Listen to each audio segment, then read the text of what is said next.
Halo teman-teman semuanya, selamat datang di video pembelajaran kali ini yang dimana kita akan bahas tentang capital budgeting.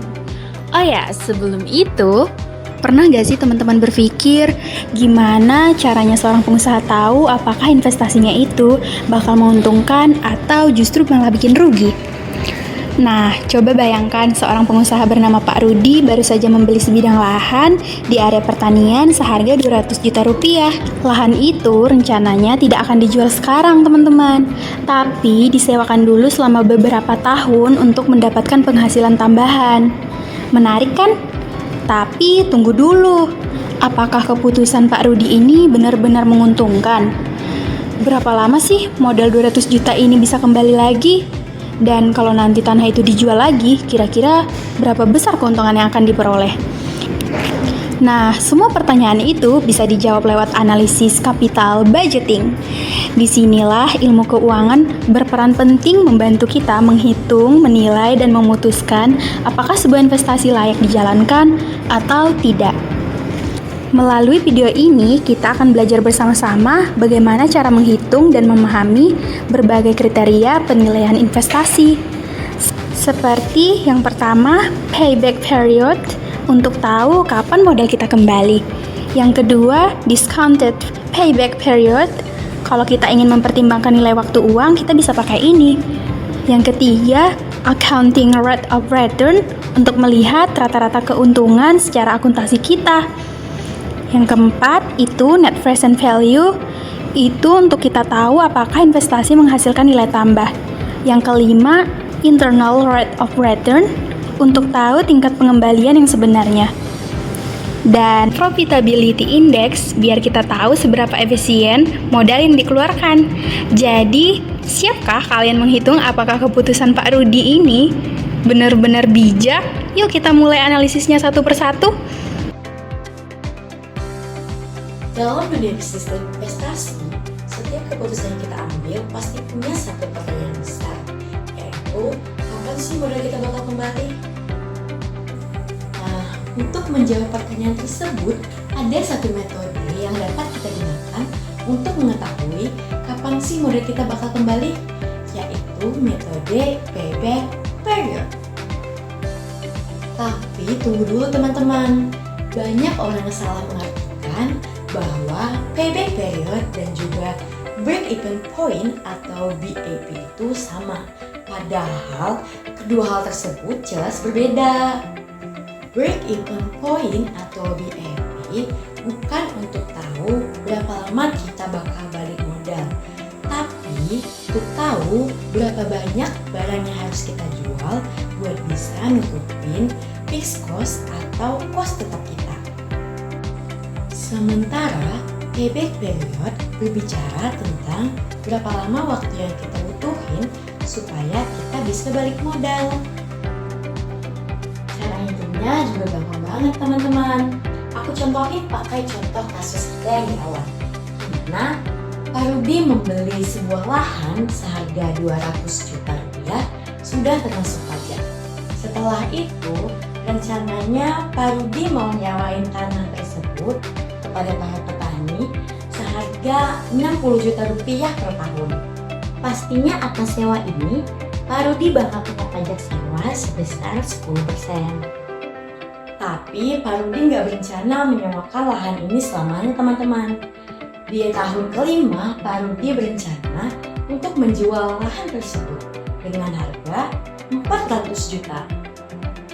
Dan saat menjual lahan ini nanti, Pak Rudi pasti akan kena pajak sebesar 4% dari penjualan lahannya nanti.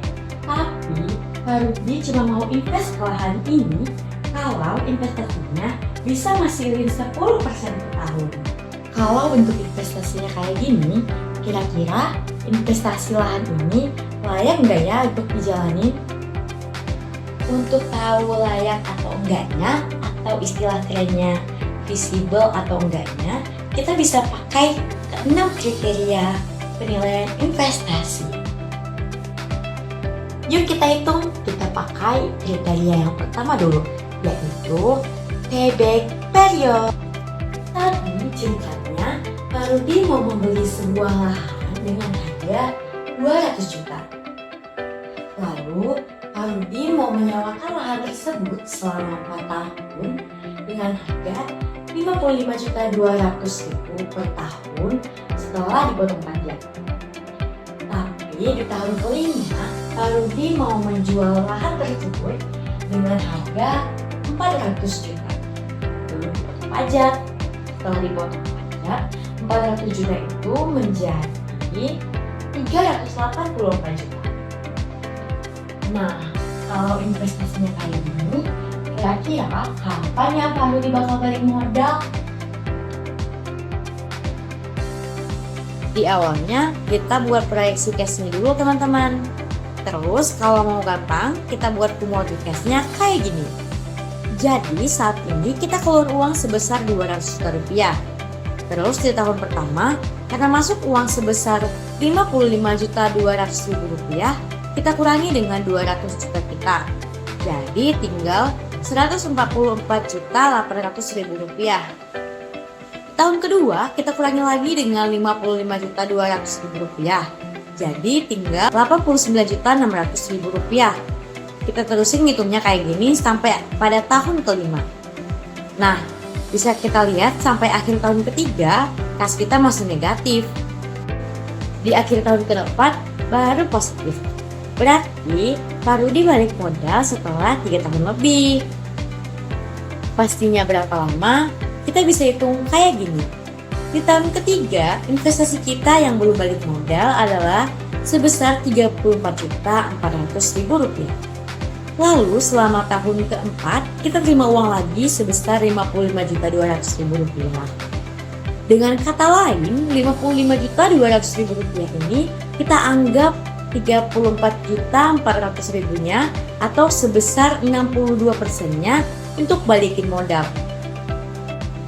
Kalau kita totalin, tepatnya Pak Rudi bakal balik modal dalam 3,62 tahun. Atau kalau mau dikonversikan lebih detail, berarti Pak Rudi bakal balik modal dalam 3 tahun, 7 bulan, 13 hari. Nah, kalau ada lebih dari satu jenis investasi, terus kalian bingung nih mau milih yang mana dan mau pakai payback period cara hitungnya, ya jelas kita pilih yang balik modalnya paling cepat. Gak susah ngitung dan mutusin pakai payback period ini. Tapi di sini aku mau ngasih tahu kalian nih teman-teman, kelemahan utama pakai metode payback period ini. Kalau kita perhatiin tadi, waktu kita ngitung, kita benar-benar nggak mikirin time value of money. Ini kelemahan yang paling besar kalau kita pakai payback period buat mutusin sebuah investasi. Untuk itu, ada cara ngitung yang lain yang bisa dibilang bentuk upgrade payback period ini. Cara lain ini dikenal dengan istilah discounted payback period. Oke teman-teman, kalau sebelumnya kita udah belajar tentang payback period, sekarang kita bahas versi yang lebih akurat lagi, yaitu discounted payback period. Di metode payback period biasa, kita cuma ngitung berapa lama uang investasi kita bisa balik, tanpa mikirin nilai waktu uang. Padahal kan uang 1 juta hari ini nilainya nggak sama teman-teman dengan nilai uang 1 juta 5 tahun lagi, karena ada yang namanya time value of money. Nah, disinilah discounted payback period dipakai. Metode ini menghitung waktu pengembalian investasi, tapi setiap arus kas masuk kita diskon dulu pakai tingkat bunga tertentu, misalnya 10%. Caranya gampang teman-teman, setiap tahun cash flow yang masuk kita ubah jadi present value dengan rumus PP sama dengan cash flow dibagi dalam kurung 1 ditambah R, lalu kita pangkatkan T, di mana R itu tingkat diskonter dan T itu adalah tahun keberapa. Setelah itu kita jumlahkan present value-nya dari tahun ke tahun sampai total kumulatifnya berubah dari negatif jadi positif. Nah, titik di mana nilai itu berubah positif, disitulah investasi kita balik modal secara real setelah menghitung nilai waktu uang. Biasanya hasil DPP sedikit lebih lama daripada payback biasa, tapi justru disitulah keunggulannya, karena hasilnya lebih realistis dan lebih mencerminkan kondisi sebenarnya. Jadi teman-teman, kesimpulannya, discounted payback period itu pada dasarnya sama kayak payback period, tapi pasti lebih akurat karena kita udah memperhitungkan nilai waktu uangnya. Nah, kan tadi kita sudah melihat bagaimana cara perhitungan dari payback period.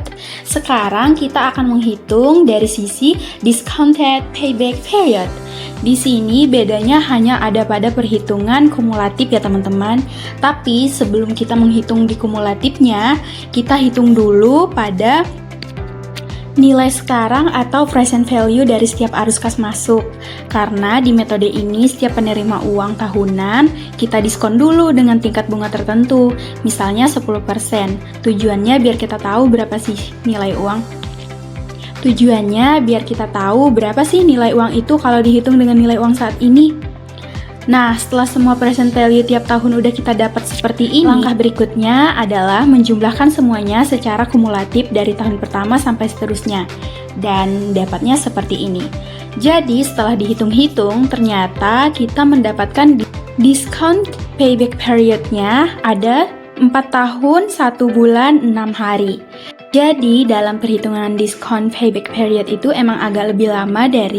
Selanjutnya, kita akan menghitung ARR atau Accounting Rate of Return, di mana ARR ini berguna untuk menilai efisiensi suatu investasi dalam menghasilkan laba dari modal yang ditanamkan.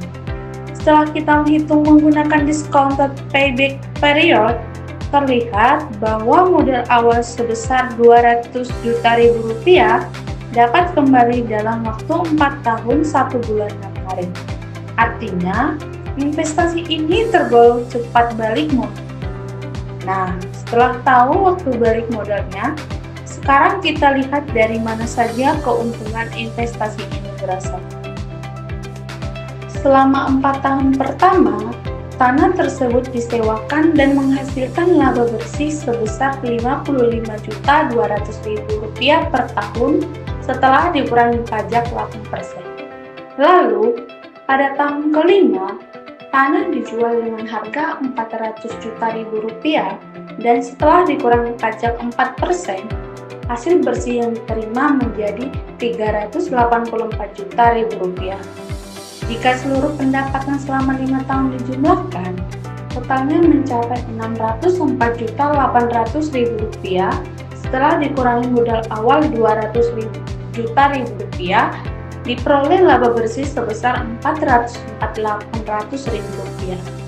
Bila laba bersih ini dirata-ratakan per tahun, hasilnya sekitar Rp80.960.000. Perhitungan Accounting Rate of Return dapat kita hitung dengan menggunakan rumus rata-rata laba bersih dibagi investasi awal dikali 100%.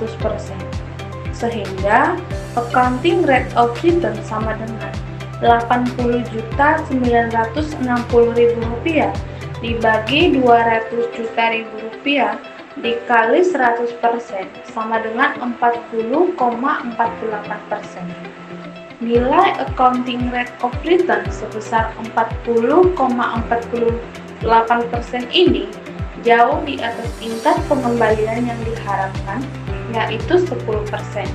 Sehingga investasi ini layak dilakukan karena memberikan keuntungan yang tinggi dibandingkan modal yang dikeluarkan. Nah, dari contoh soal yang sudah dijelaskan tadi, untuk bisa tahu layak atau enggaknya investasi ini, atau istilah kerennya, visible atau enggaknya, kita bisa ngitung pakai NPV teman-teman. Gimana caranya?